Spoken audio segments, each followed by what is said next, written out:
Ito po ang pakatandaan natin, na kahit anong gawin mong mabuti, hindi ito papansinin ng iyong kaaway. Na kahit anong gawin mong maganda, hindi mo mapapasaya ang mga ayaw sa iyo.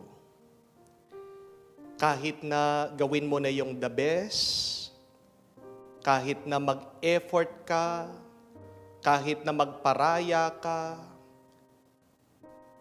dahil hater mo sila, wala silang makikitang mabuti at maganda sa iyo. Kamumuhian at kamumuhian kanila. Pero ito naman po ang good news, ang mabuting balita. Minsan sa ating mga kaibigan naman at mga taong nagmamahal sa atin, kahit na hindi ka mag-effort, kahit na hindi mo gawin yung the best mo, mamahalin at mamahalin kanila. We can never please our haters, even if we are already doing our best. But what matters most is that even if you could not do your best for your supporters, for your loved ones, for your friends, whatever you do, you are the best. It is because they accept you. It is because they love you.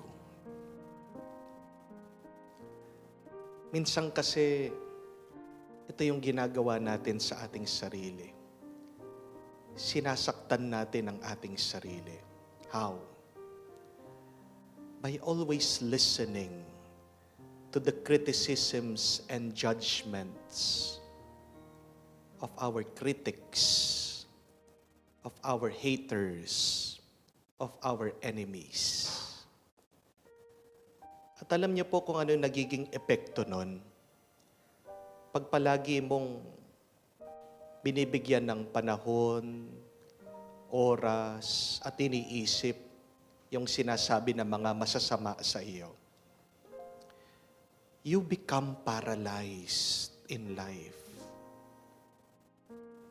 You stop on your track.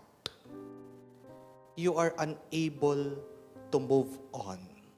And sometimes, you are unable to produce good things in your life. Dahil lang sa pakikinig mo, dahil lang sa pag-iintindi mo, dahil lang sa palagi mong pinuprove ang sarili mo dito sa mga taong ayaw sa'yo. Stop that. Let us stop this insanity. Tigilan po natin itong sakit na binibigay natin sa ating sarili. Masama nga sila sa iyo eh. Hater mo nga sila eh. Kaaway mo nga sila eh.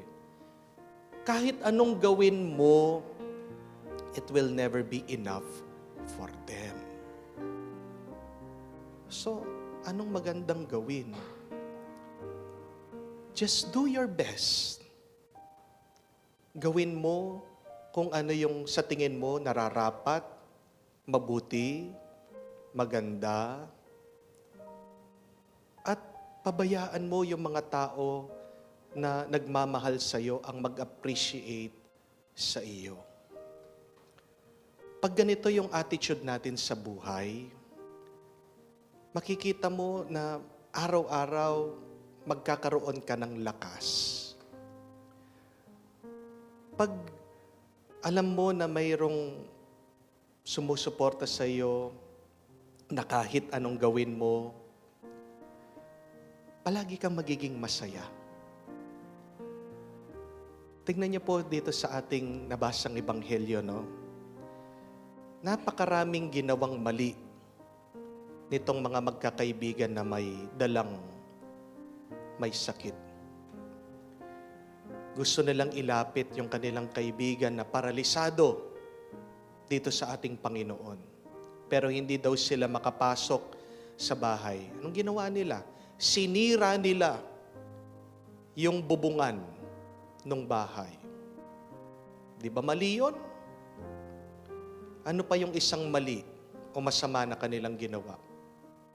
Hindi lang sila nanira pa sila ng oras ng ating Panginoon. Nagtuturo daw siya. And they interrupted Jesus in His teaching. Pero kahit na nanira na sila, kahit na nag-interrupt na sila, hindi po nakita ng Panginoon yung kanilang mga pagkakamali na ginawa. Iba yung nakita ng ating Panginoon.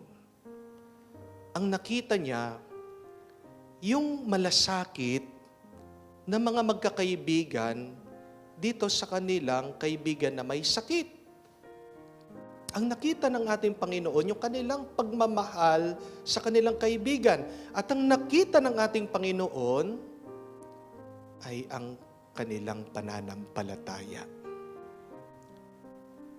Kahit na meron silang ginawang pagkakamali, bakit ang nakita ng ating Panginoon ay yung mabuti?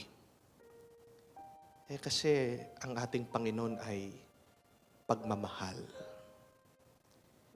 Jesus is love. And when you love, you cannot help but only see good things. The good effort on people. Of people. In opposition, sa kabaliktaran naman, itong mga skriba at pariseyo, anong nakita nila? Bakit daw nagpapatawad ang ating Panginoon? Kalapastanganan, blasphemy, sabi po nila. Meron na ngang magandang nangyayari, meron na ngang gumagaling, meron na ngang paralisado na naibabalik ang kanyang lakas, buhay. Pero tingnan niyo po, nakahanap pa rin sila ng butas. Nakakita pa rin sila ng masama. Why is that? Bakit? Kasi masama ang nasa puso nila. At tandaan po natin yan. Pag may masama sa puso mo, kahit na anong maganda na nangyayari sa buhay mo, wala kang makikitang mabuti. Because your vision is clouded by that bad and evil thoughts that you have put in your heart. Alisin mo yan. Dahil yan ay nakakasakit sa iyo at sa ibang tao. Virus yan. Anger, judgment can spread. Pag meron ng tao na ganyan sa buhay natin, i-quarantine natin. I-lockdown natin. Layuan muna natin. Kesa sa mahawa ka sa kanila. Kesa sa maparalyze ka sa kanila. Mas maganda lapitan mo yung mga taong nagmamahal sa iyo. Regain your life once again. Draw strength and courage from them. From their love. From their support. judgment, anger, paralyzes. It stops us in the track of life. Maninigas ka. Manghihina ka. Pag palagi ka dyan nakikinig sa paglalait, paghuhusga ng ibang tao. Pero magiging malakas ka, magiging masaya ka, at mabubuhay ka ng lubusan at tunay kung mananatili ka sa mga taong tanggap ka at nagmamahal sa iyo. Unang-una na palaging nagmamahal sa atin, tinatanggap tayo at palagi tayong pinapatawad ay ang Diyos. Kaya magpasalamat tayo sa Diyos sa Kanyang pag-uunawa, sa Kanyang malasakit at pagmamahal sa atin.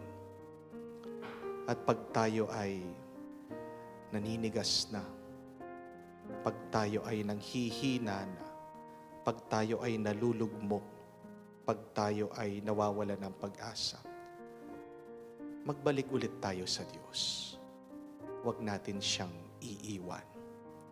Siyang ating lakas, siyang ating buhay.